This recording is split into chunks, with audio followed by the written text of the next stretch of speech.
Joining us now is Sidney Powell.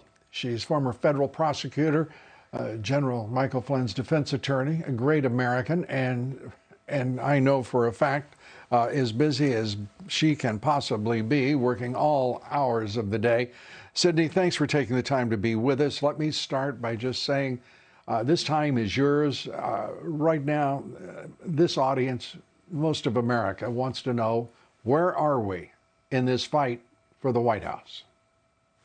Well, we are making great progress, Lou. We have one case in the court in Georgia that's getting ready to go to the 11th Circuit. We're going to ask for emergency review of that, where we sought to impound all the voting machines in Georgia, and we need, frankly, to stop the election that's supposed to happen in January, because all the machines are infected with the software code that allows Dominion to shave votes for one candidate and give them to another, and other features that do the same thing. And we filed a suit also in Michigan, and we're preparing suits for several other states. And as I'm sure your viewers hopefully know and caught part of the hearing in Arizona today that Rudy Giuliani conducted for the legislature to see much of the evidence that has been accumulated by some experts that will be helping our case also. It's just pouring out more by the day. People are coming forward with different bits and pieces of the puzzle. Different states shaved different amounts of votes, or the system was set up to shave and flip different votes in different states. Some people were targeted as individual candidates. It's really the most massive and historical, egregious fraud the world has ever seen.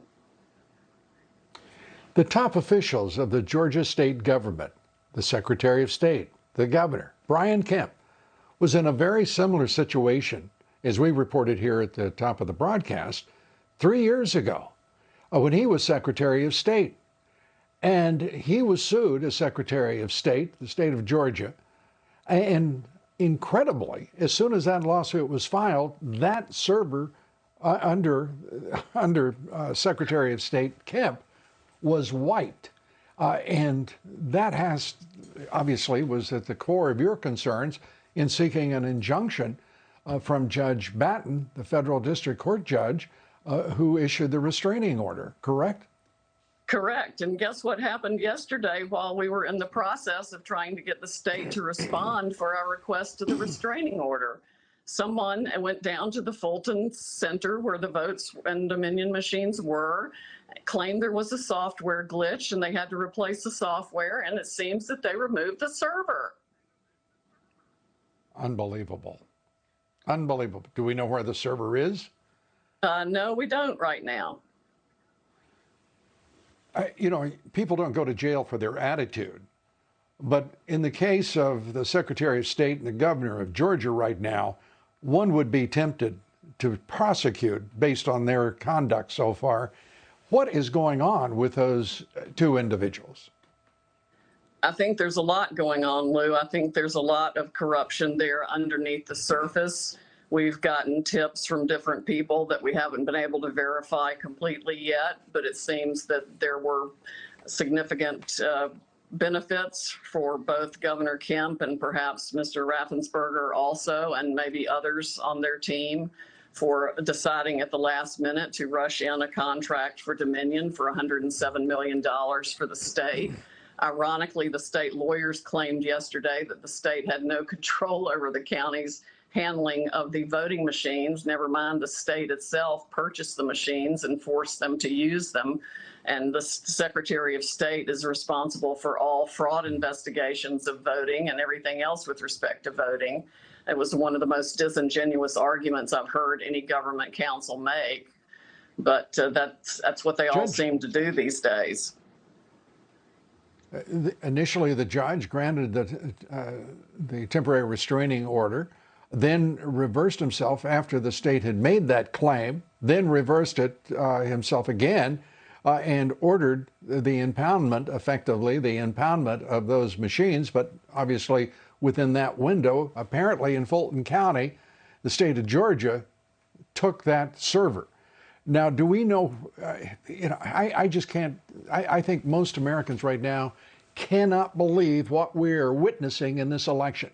We have across almost every state, whether it's Dominion, EBS, whatever the company, voting machine company is, no one knows their ownership, has no idea what's going on in those servers, has no understanding of the software because it's proprietary.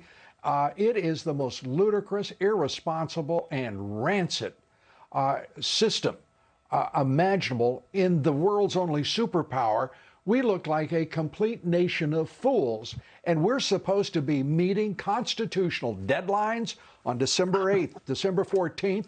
Are you kidding me? This thing should be shut down right now, and people understand that this will not be tolerated by the American people.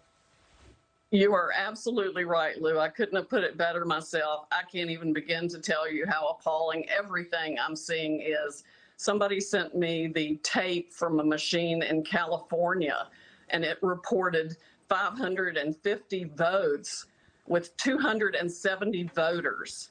That's the kind of thing we're seeing when we can get the actual documents. Meanwhile, Dominion and its minions and other state officials everywhere are apparently out there trying to destroy everything they can get to before we can seize it. And our Department of Justice and FBI are nowhere to be found. I am absolutely livid. And I know the American people are livid too.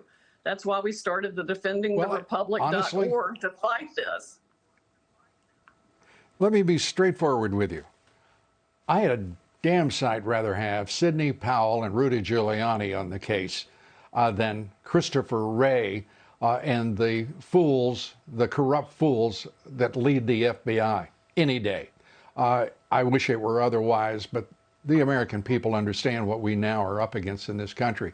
And as I said at the outset of the broadcast, Sidney, this is no longer about just voter fraud or electoral fraud.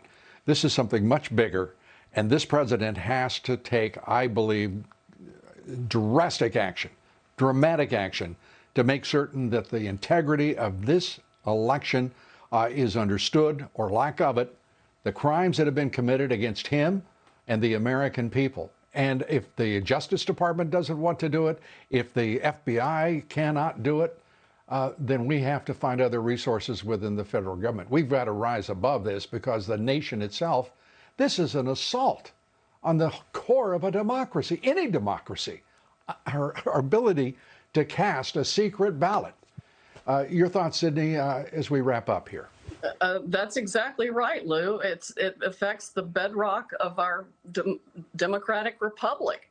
It can't be allowed to stand. And frankly, I'm about to think the entire FBI and the entire Department of Justice need to be hosed out with Clorox and fire hoses. Well, Sidney, I think right now that you would get many seconds for that proposition. Sidney Powell, thanks for being with us. We appreciate it, and thanks for everything you're doing for this country.